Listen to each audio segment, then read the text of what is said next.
se oye eco, se oye mucho eco. Entonces,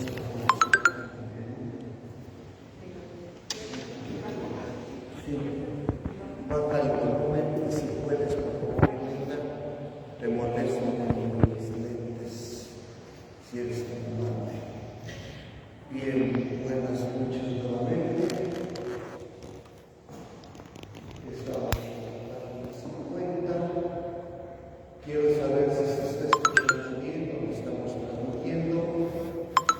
Retomamos nuestras reuniones. Estamos apenas en los primeros siglos de la Iglesia. Estamos tomando como punto esencial ahora en la misma historia de los sacramentos. Y hemos hablado de la importancia del bautismo, otro poquito porque se oye mucho. Sí,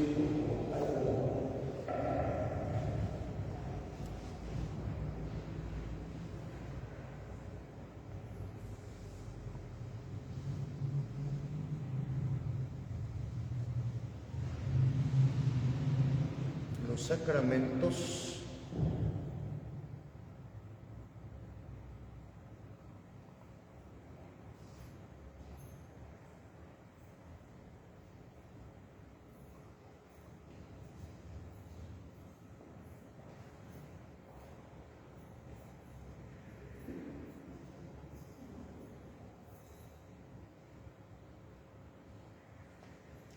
estábamos sobre la página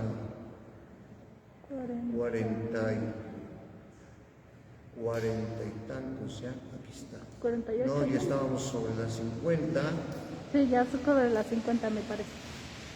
49, 50, la plenitud del Espíritu del Obispo, sacramentos, aquí estamos ya en la página, bien, número 52. Hola, ¿me pueden indicar si se escucha, por favor? ¿Se escucha? ¿Se escucha? Ahorita me... Ahora le bajaste está bien así, creo que ahora sí está escuchándose.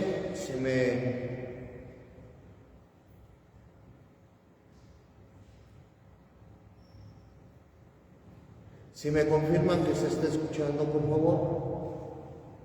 Bien. Habíamos quedado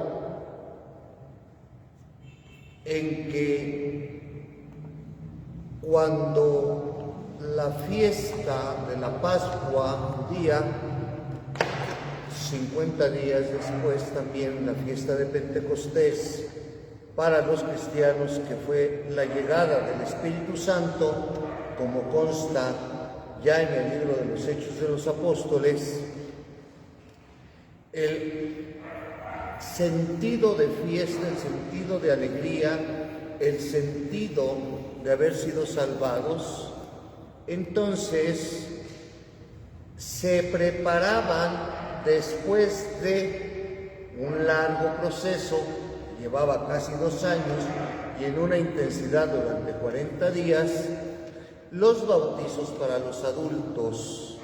Se hacían las promesas bautismales, que ayer lo recorrimos un poco, con la manifestación también del credo.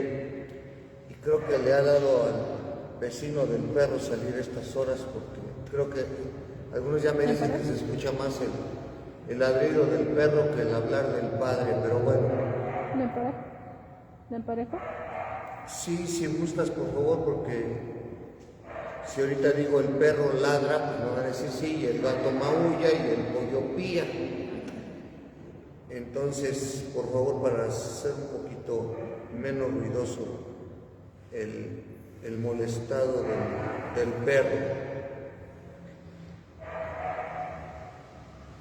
El bautismo por inmersión ya lo habíamos visto cómo se practicaba, que no es nuevo para la Iglesia Católica.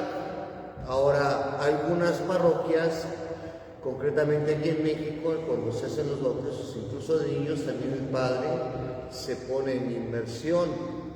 En la parroquia donde yo estaba, el padre, que en ese momento era el párroco, también hacía, antes de la pandemia, la inmersión, y ponía, él se quitaba el ornamento para hacer los bautizos dentro de la pila bautismal.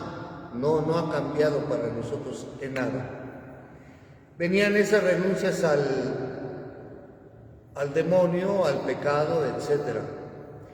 Después dijimos, el día de ayer, que por practicidad ya fue la infusión del agua para bautizar en el nombre del Padre, del Hijo y del Espíritu Santo. Y se entregaba el signo de la cruz.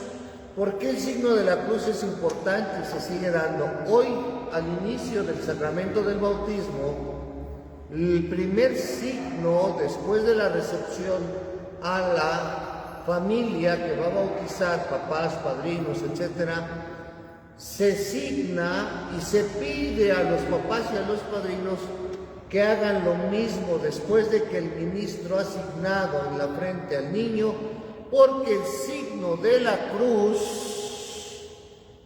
que antes era un signo de la peor muerte, de la muerte más ignominiosa, de la muerte que merecían, valga la expresión, los peores ladrones, los peores asesinos, cuando Jesús asume este signo, el signo de la cruz se convierte para todo aquel que la quiere aportar. Como lo dijo el Señor Jesús en el Evangelio, aquel que quiera seguirme, que tome su cruz. ¿Cuál es el sentido de cruz? El sentido completo del amor. Quien consagra su vida en la cruz, lo hace por Jesús. Y los primeros cristianos y máximos los exponentes, nos dimos cuenta que murieron también en la cruz. El caso de Pedro, algunos de los apóstoles también. Entonces, este aspecto para nosotros, mis queridos hermanos, toma una relevancia de modificar un signo que era muy criticado, ahora sigue siendo criticado, pero por el signo del amor y de la entrega. Si antes lo asumió lo peor de la sociedad, cuando Cristo lo asume, convierte la cruz como el regalo más grande, porque en ella está aportada precisamente la caridad y la vida eterna. Cuando nosotros entendemos estos signos, vemos por qué tenemos cuando los portamos, darles vida y no tenerlos como objetos, perdón que lo diga así, que se utilizan como protección o como buena suerte o como mala suerte. Eso no lo puede hacer el cristiano. El cristiano, cuando se siente digno de portar una cruz, es que está dispuesto incluso a entregar su vida en una cruz, que hoy ya no se acostumbra, pero sí se acostumbra y está vigente el vivir la caridad, el vivir el perdón, el vivir la misericordia. De ahí que la importancia del signo es no solamente lo que representa, sino el sentido que yo le doy. Porque de nada me sirve, hoy están en moda muchos tatuajes, hoy veo tatuajes de todos lados, nombres, etcétera. Yo veo un enamorado que se pone el nombre de su amada en este brazo y ojalá le dure, ¿verdad? O le va a durar nada más en el brazo, porque aquí trae el nombre de Jacqueline y por acá trae el nombre de Espergencia. ¿Quién es Espergencia? Pues la novia actual. Entonces al rato va a traer y va a aparecer ahí como que libro de tantos nombres que cada una le guarda cierto renombre. Entonces pues eso no de nada sirve, valga la expresión. Nosotros, y esta es la invitación de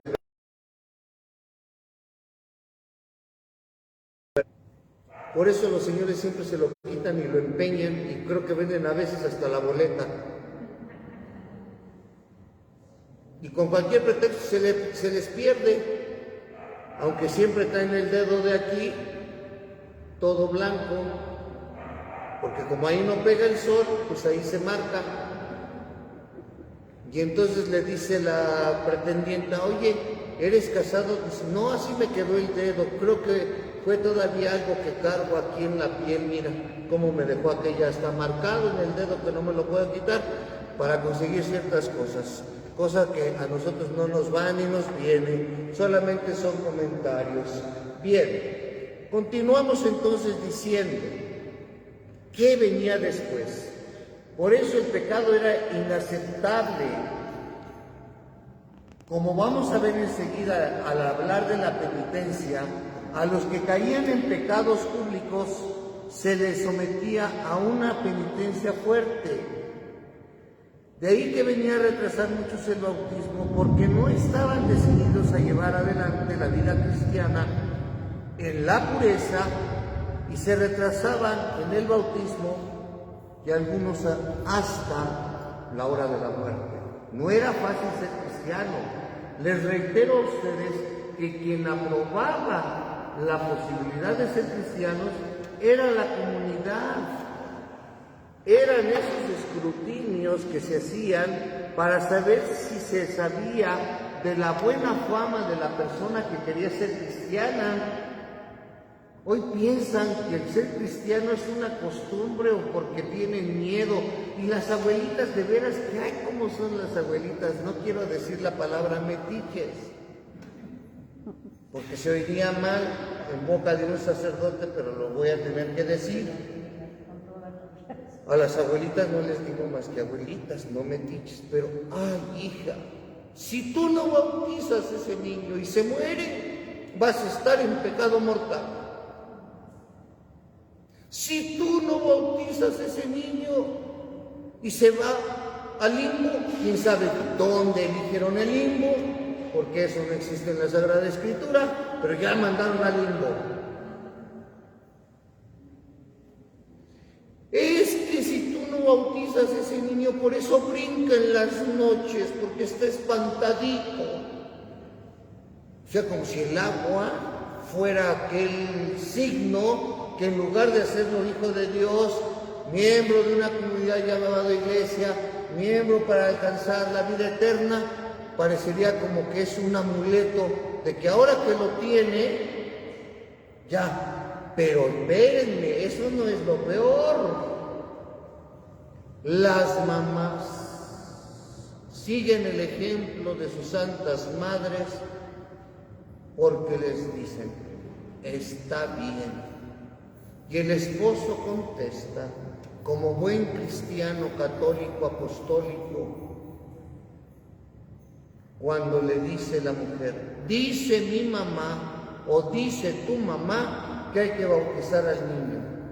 Y el esposo, palabras más, palabras menos, dice, deja que mi hijo crezca y decida ser lo que él quiera ser. Y entonces yo le digo al papá, te felicito, te felicito. De verdad que bueno que estés enseñando a tu hijo la libertad. Deja que tu hijo crezca y decida si quiere ir o no a la escuela.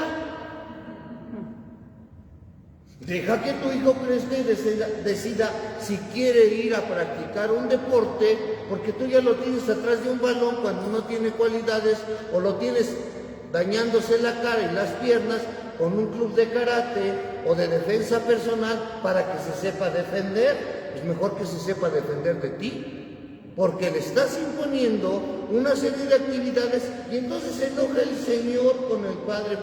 Es muy fácil que se enojen conmigo y que me digan, es que la escuela le hace bien, o sea, la iglesia le hace mal, o porque no sabes lo que es la iglesia, por eso unas cosas sí las distingues y otras no. No es lo mismo la gimnasia que la magnesia, a mí no me vengas con eso. Porque desconocemos a qué vamos, es que precisamente ustedes tienen la culpa, padres. Por eso, como gente como usted se aleja uno de la iglesia. ¿Por qué? Porque te hablan con la verdad de que a lo que estás comprometiendo a tu hijo es a vivir un estilo que tú no vives, pues a lo mejor el compromiso no es para tu hijo, el compromiso es para ti, porque como viste que fulano llegó del pueblo, ahora hay que hacerlo padrino. Que le compres ropón al niño. Y hay señoras, no quiero decir nombres porque no me interesa, pero hay señoras que como la madrina tiene las posibilidades, sabemos que en España venden unos ropones bien lindos, que se lo traiga de importación. La casa en Madrid, la mínima que nos las traiga del Corte Inglés. Si nadie conoce el Corte Inglés, es como el Liverpool de México, el Corte Inglés en España. Que nos traiga de allá lo que necesita. Sí. Que significa hijo querido. Para que ustedes sepan a quién pueden escoger como padrinos de sus hijos. No está en mal que de repente digan, pues mejor que queden en la familia. Qué bueno, puede ser. Entonces continúo.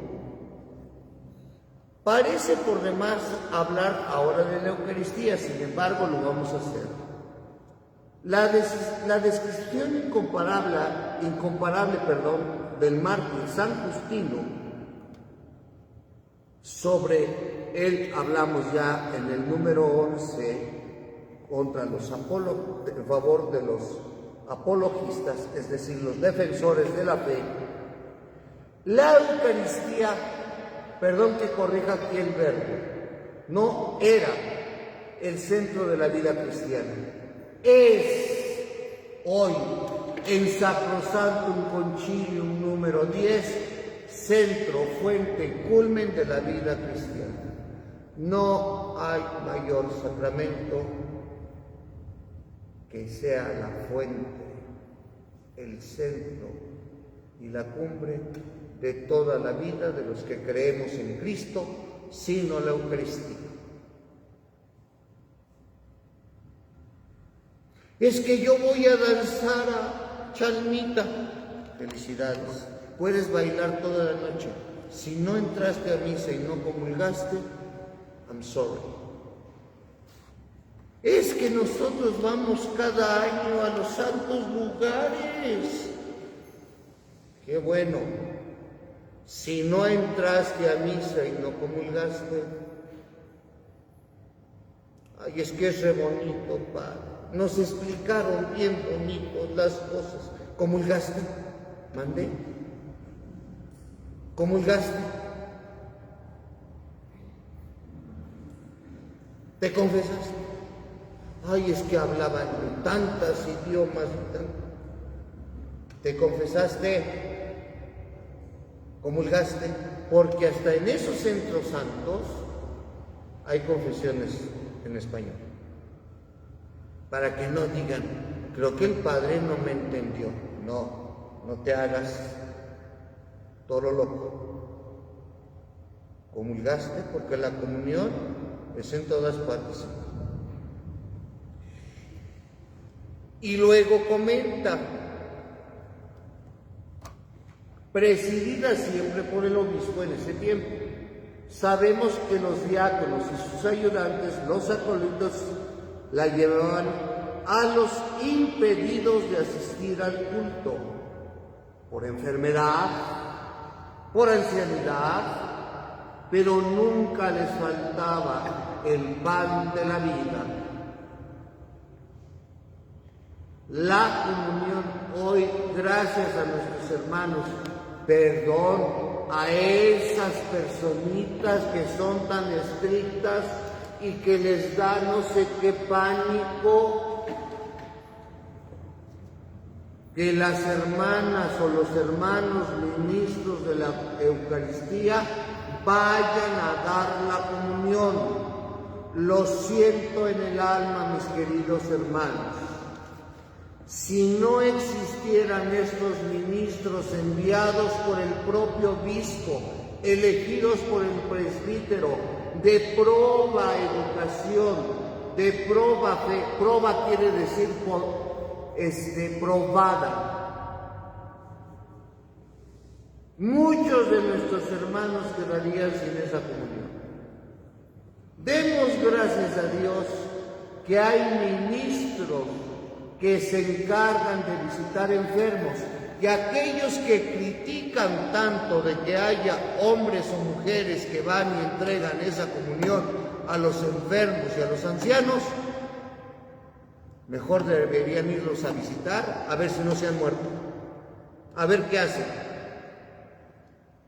Porque gracias a nuestros hermanos ministros de la Eucaristía podemos atender mejor a nuestros hermanos, porque a nosotros nos corresponde, bajo la vigilancia de ellos, la presencia de ellos, el insertar a la familia de los enfermos, que muchas veces se hace también a un lado de la responsabilidad de cuidar enfermos. Estos hermanos van con diligencia a entregar al Señor y no reciben ningún centavo. Para esas mentes estrictas y para esas conciencias tranquilas, mejor no hablamos. ¿Quién es esa señora para que vaya y entregue al Señor? Pues alguien que dijo: yo quiero hacerlo en su nombre del Señor. Se le preparó para tu conciencia, se le formó por los sacerdotes y el señor obispo les envió. Si eso tú que eres católico o católica que tanto critica a los ministros no lo crees, entonces estás dudando del magisterio de la Iglesia, estás dudando del misterio de la caridad y de la misericordia que Dios da a sus hijos. Y si alguien tiene una duda, la puedo contestar de una vez, porque a mí me apasiona hablar las cosas y ponerlas en su lugar.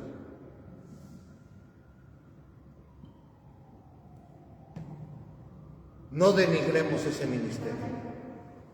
Sí. Una pregunta, ¿a nuestros ministros los escoge nuestros sacerdotes? Claro. Ese es otro, por eso estoy hablando de una selección. No es yo quiero ser ministro. No, señores, no confundamos. El sacerdote, precisamente como pastor de una comunidad, va conociendo sus ovejitas y les dice y les habla y las forma. Y les dice también: ayúdame en el ministerio. Así es que, mis queridas hermanas y hermanos con mente tan espiritual y tan pura y tan santa, échenle la culpa al párroco, porque él es quien les elige. No se eligen ellos, no levantan la mano ni dan una lana para que tengan una credencial, porque todo ministro se tiene que acreditar después de una formación sobre lo que es la Eucaristía, sobre lo que es la reconciliación, sobre lo que son el sacramento también de la unción, sobre lo que son las exequias, sobre lo que es acompañar a una persona que ya no habla, lo que es insertar a una comunidad llamada familia, que a veces no cree, que a veces está peleada, que a veces tiene que soportar incluso groserías de la propia familia cuando no está quien le invitó, diciendo muchas veces a nuestros hermanos: no venga a dar ahorita molestias porque el Señor está descansando. ¿Quién pidió al sacerdote? Muchos de nuestros hermanos viven eso para que nosotros todavía salgamos con nuestro domingo. No son dignas. ¿Y quién es digno? Pregunto yo. Pero ya ese es otro cantar, Y no estoy enojado. Ya saben qué hacía.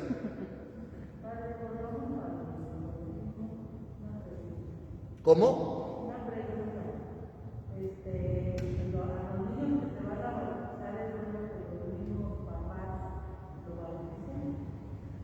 A ver, no te entendí bien.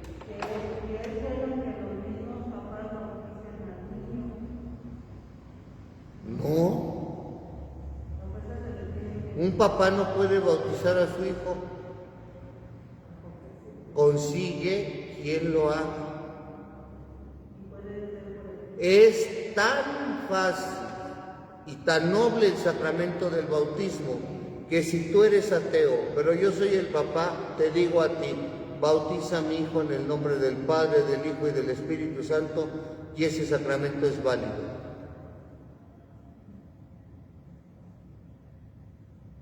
Yo no creo en tu Dios, te pido que lo hagas en nombre de Dios, porque mi hijo necesita el bautismo en peligro de muerte. Ojo, conste que estoy aclarando, porque aquí me graban todo y luego dicen, el padre dijo, no, mis polainas, en peligro de muerte, cualquier cosa es salvable. Una enfermera ve al niño que va empeorando y no puede ir un sacerdote, ¿le puede pedir permiso a los papás para bautizar? Sí.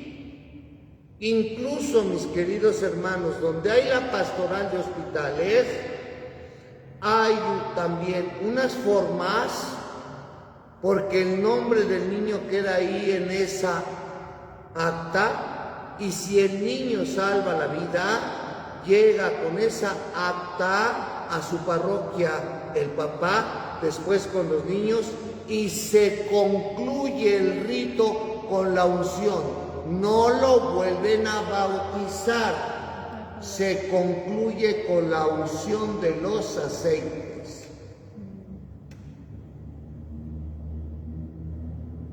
Pero lo hace una persona diferente, el papá no, ni la mamá.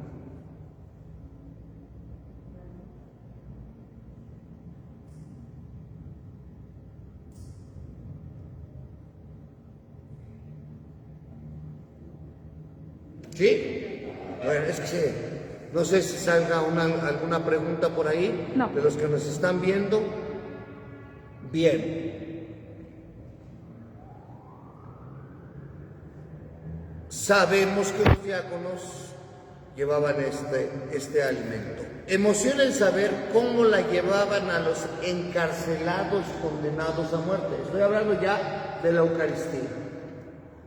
Como en la ley romana, el culpable era el condenado y no sus familiares ni sus amigos, estos los despedían antes de ser ejecutados, familiares y amigos.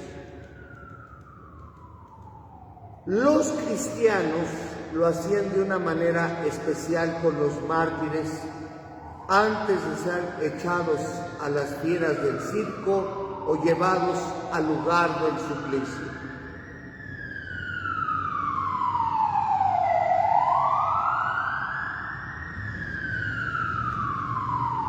Como que estas horas entre el perro y las sirenas, no sé si haya pasado algo, espero que no.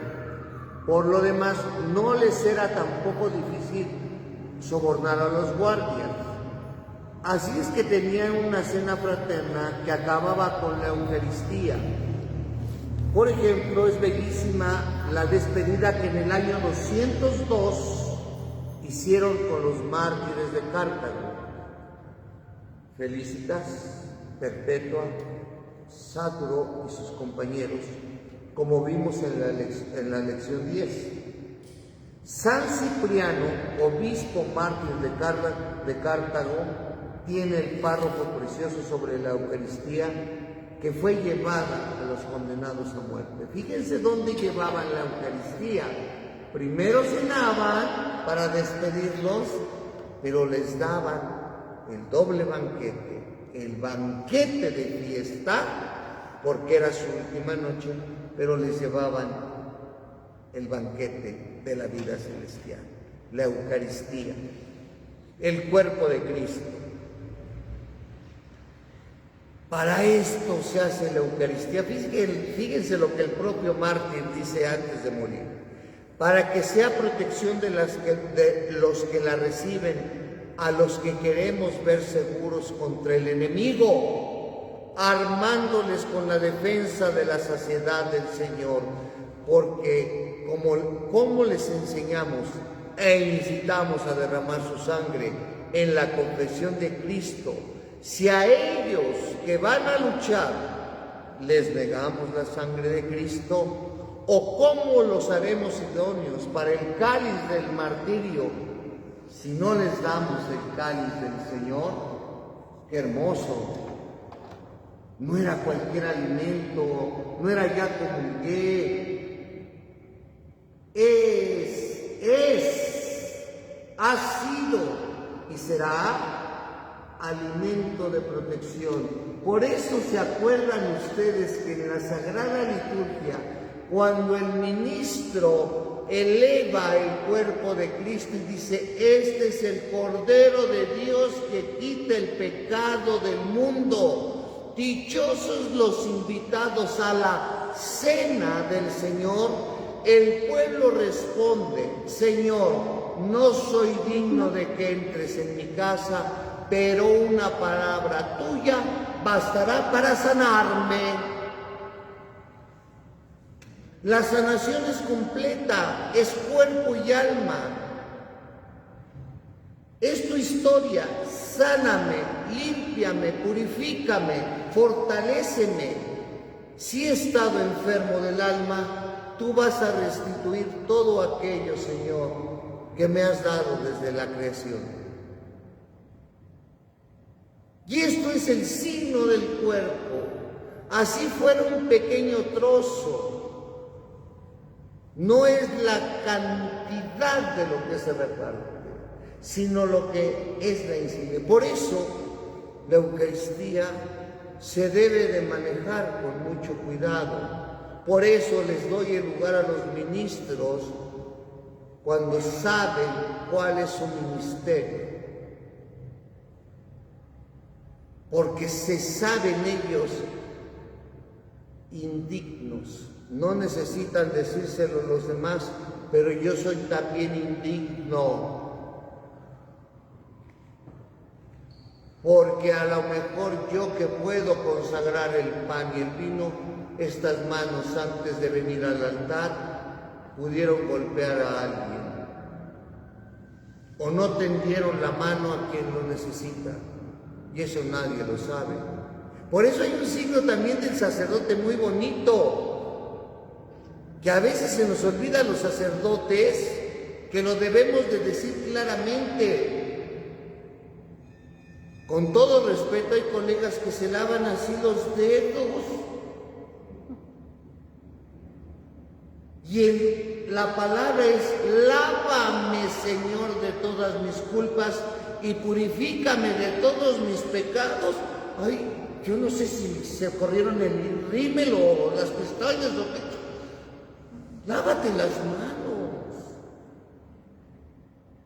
O nada más pecaste con las yemas. Y le hacen: es que basta la intención. No, padre, aquí no hay intención. Aquí la rúbrica dice: el sacerdote se lava las manos, no los dedos.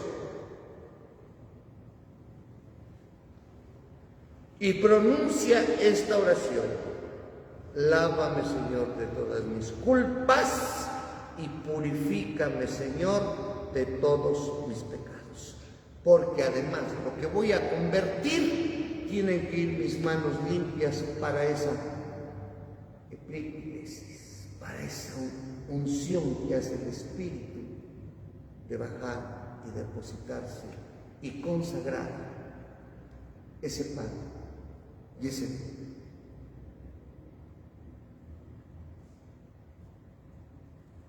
Así es que no es la limpieza externa tan solo, tiene que ir también acompañada de la limpieza interna. Es una unidad, es un signo vital. Continúo.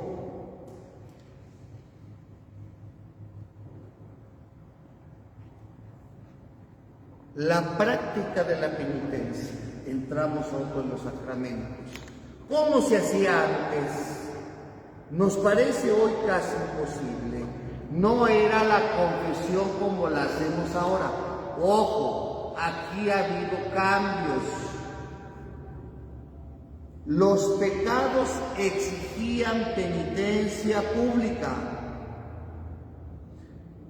El obispo dictaba a los culpables la exclusión de la iglesia, que habían de mantenerse públicamente fuera sin pasar de la puerta hasta haber demostrado verdadero arrepentimiento del pecado y cumplido actos de reparación con oraciones, ayunos y vigilia. Pero aquí sí, si ustedes se dan cuenta, y no ha pasado tampoco de moda, mis queridos pecadores, que somos todos, para una confesión se necesitan 5 elementos. Primero, examen de conciencia. Tengo que hacer un examen concreto de lo que es pecado. ¿Y cómo puedo definir el pecado? Como la ausencia de Dios en mis actos.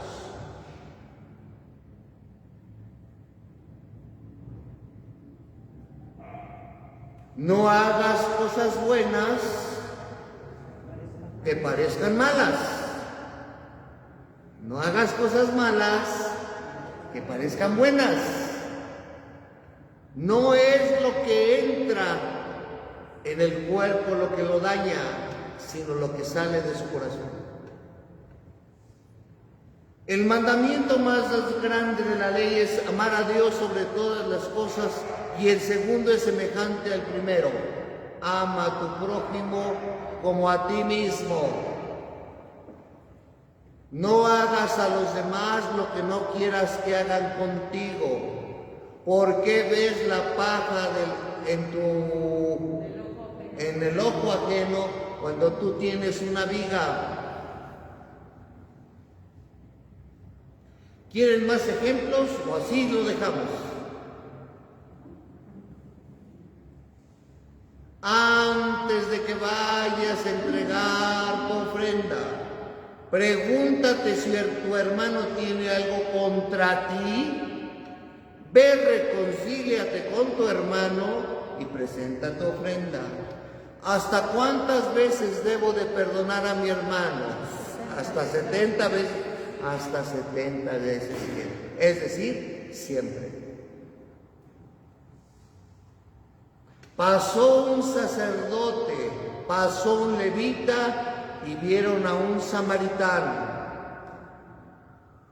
Y el hombre golpeado fue atendido por el samaritano, que se bajó del caballo, lo curó, todas sus heridas, lo vendó y lo fue a dejar a un lugar seguro y le dijo al mesonero: tengo que continuar mi viaje, regresaré y te pagaré lo que hace falta. ¿Quién de estos tres se portó como prójimo?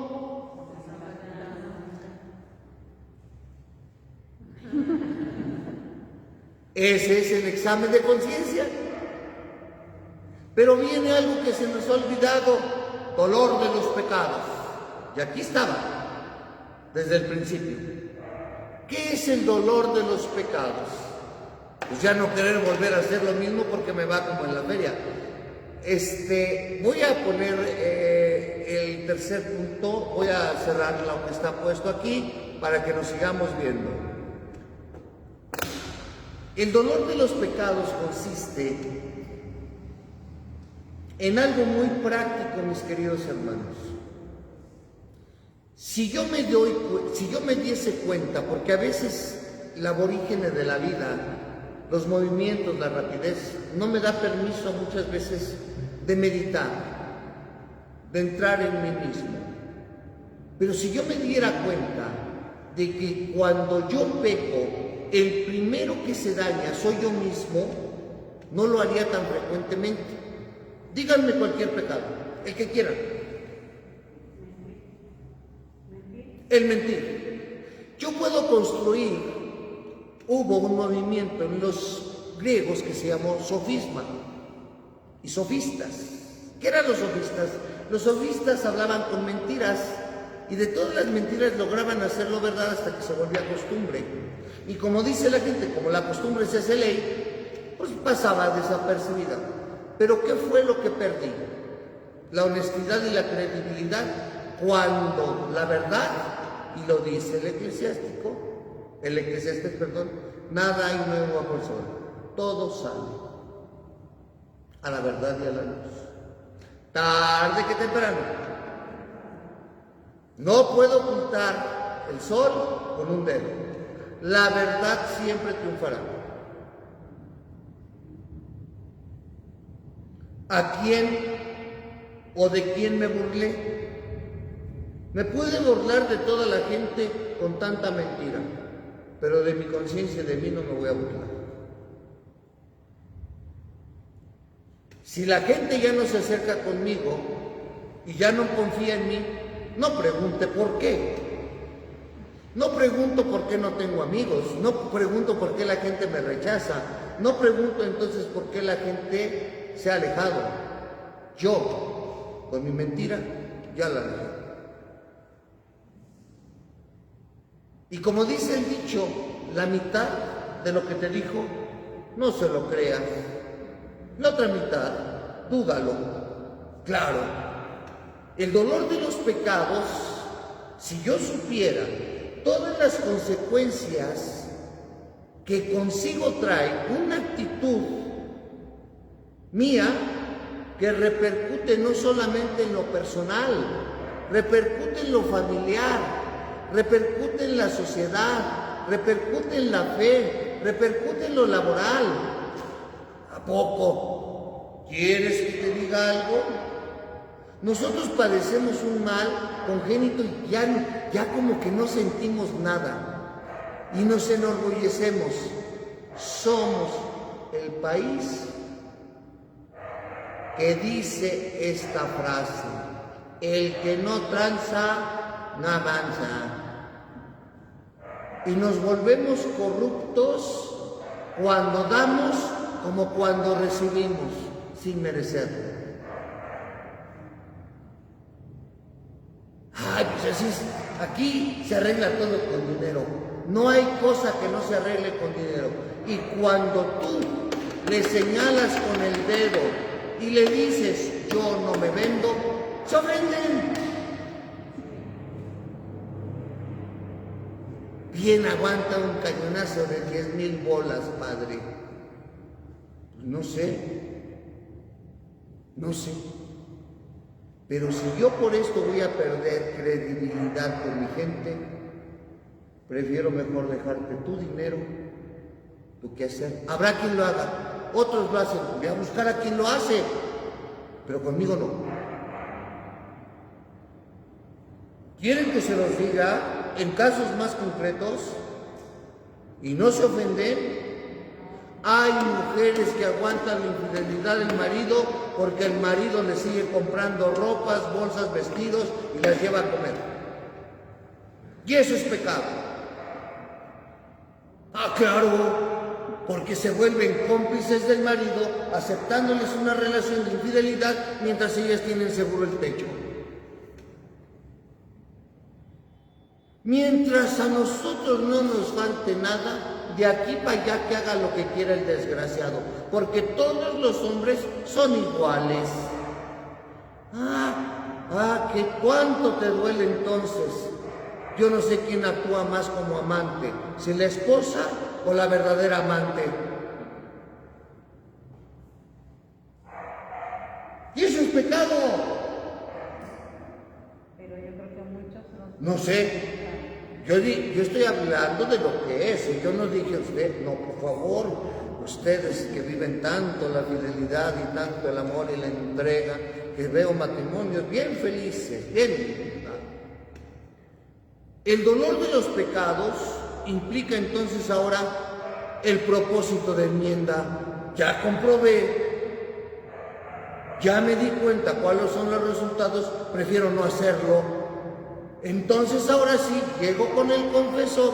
Ah, chale, padre, pero si voy a llegar con otro que es igual o peor. Porque no dicen peor, peor. Porque yo le he visto al padre salir de la cantina. ¿Y qué, no puede ir a comer o qué? Yo lo veo rodeado de mujeres. Y si lo hubiera rodeado de hombres, porque ahí va la otra. Si sales con hombres, si sales con jóvenes, eres degenerado. Si no sales, estás amargado. Si sales con señoras de buen ver, les están poniendo el cuerno a los maridos. Si sales con viejitas, estás buscando la herencia.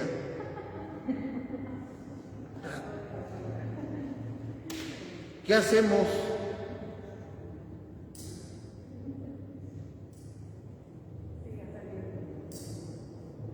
No, porque gasta todo el dinero, se va en gasolina. ¿Ya viste el carro que trae?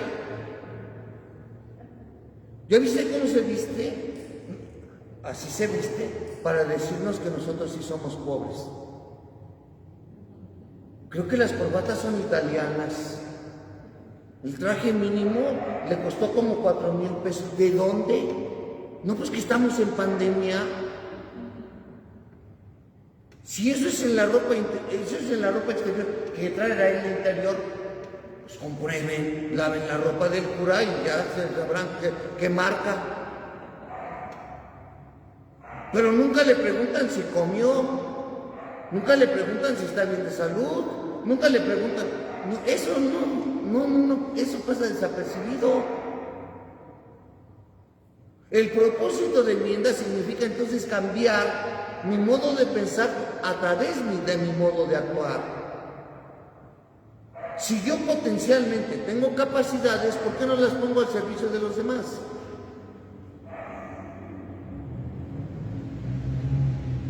Y el decírselo al cura tiene una enorme seguridad. Y lo pueden, miren lo que voy a decir ahorita cuando termine, ¿eh? Lo que se dice en ese confesionario, nadie lo puede sacar. No se vayan a la frasecita tonta de lo que pasa en Las Vegas, ahí se queda. No, estos no necesitan ir a Las Vegas, Nevada, sino aquí nada puede salir. Pueden atentar contra mi vida, amenazarme, y yo no puedo decir absolutamente nada. Por eso también les aconsejo, como aquí nada más hay un cura que confiesa que es su servidor, no me vayan a salir como salen en otros lados. ¿Se acuerda que vine hace un mes? No me acuerdo. Ay, padre, o fue el COVID o no le caigo bien. Es que no me acuerdo. Si viniste a confesarte, no me tengo que acordar absolutamente de nada, porque tu pecado no me interesa. Me interesa tu salvación. Y el pecado como una enfermedad tiene que sanarse. Por eso el ministro que absuelve los pecados es médico del pecador y juez del pecado. Que les quede bien claro esto. La confesión tiene que llevarlos a ustedes a congraciarse después de ese sincero arrepentimiento y dolor de sus faltas, para elevarlos a la misma dignidad con la que ustedes fueron creados para Dios. Yo no voy a juzgarte, juzgo el pecado. Yo no sé si eres Graciela, si eres Pedro, si eres Francisco, ay, San Francisco, felicidades a los Panchos, no al trío porque ya se deshizo, pero a los que se llaman Francisco, muchas felicidades hoy. No es cierto, fue ayer, estoy retrasado, hoy es Santa Faustina, perdón. Y entonces a lo que voy es a lo siguiente, mi querido hermano. Si algún ministro, fíjate lo delicado que es este sacramento, si algún ministro llegara a preguntarte sobre cosas íntimas, lo puedes denunciar. Primero, ningún sacerdote te puede decir estás fuera de la iglesia. Tú estás fuera no porque te lo diga un cura, sino porque tu acto fue tan grave o pecaminoso que sabes cuáles son las consecuencias. Pero un maestro de confesión te va a aclarar el porqué de las cosas. Porque reitero, y se los digo a mis colegas si me están viendo, por favor lean esa magnífica exhortación apostólica de su santidad hoy santo, San Juan Pablo II, reconciliación y penitencia. Por favor lean. No estoy minimizando el pecado. Estoy dando a entender, y quiero que entiendan, que la misericordia del Señor, como lo dice la Biblia, ahí donde abundó el pecado, sobreabundó la gracia.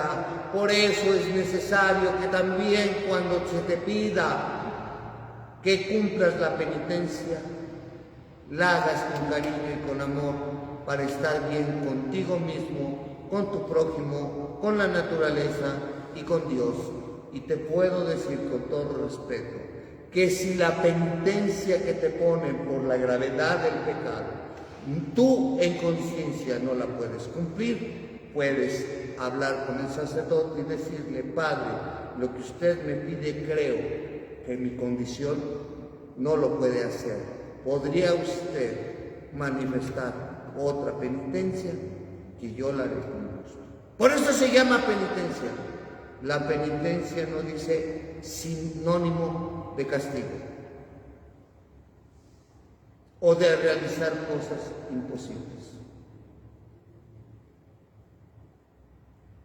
Si en tus capacidades no está cumplirla, habla con tu sacerdote. Porque las penitencias son para realizarse en favor, reitero, de aquello que ubica el crecimiento espiritual, el crecimiento personal. Esa es la confesión. Padre, una pregunta. Una respuesta. Desde ese tiempo que nos está usted ahí explicando, ¿ha existido la confesión? ¿Existió siempre la confesión? Siempre ha existido la confesión, de diferente manera. Hubo la confesión pública, se los dije desde el pueblo de los judíos, que no lo tramitaban como confesión, pero se buscaba el famoso chivo expiatorio, donde el chivo pagaba los platos rotos y luego se llevaban al muro de las lamentaciones, se enrollaban ahí los pecados y ahí se ponían y se pedía por esa absolución de pecados. No lo llamaban la absolución de pecados, sino el perdón de Dios. Por eso ustedes ven rezando a los judíos siempre frente al muro de las lamentaciones, llevan un rollito que ponen entre los agujeritos que hay y ahí se quedan, porque era el templo.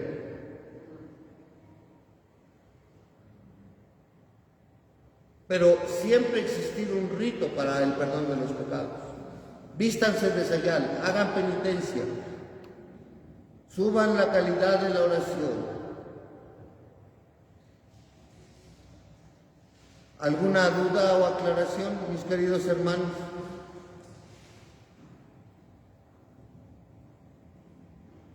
¿Alguna pregunta que tengamos del extranjero, de otros lados?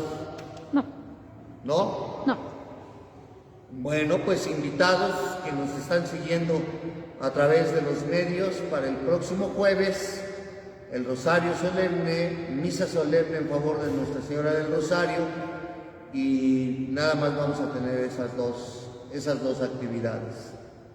Les recuerdo aquí a la comunidad de Fátima que después de la Santa Misa tendremos una pequeña convivencia que ustedes desearon y están preparando. Pues Dios mediante, todavía nos quedan 2 semanitas por estar aquí antes de tomar, no sé si merecidas, pero sí unas vacaciones, y ya nos veremos después. Pero por el momento seguimos lunes y martes, si son tan amables. Pues muchas gracias, muy amables, hasta luego.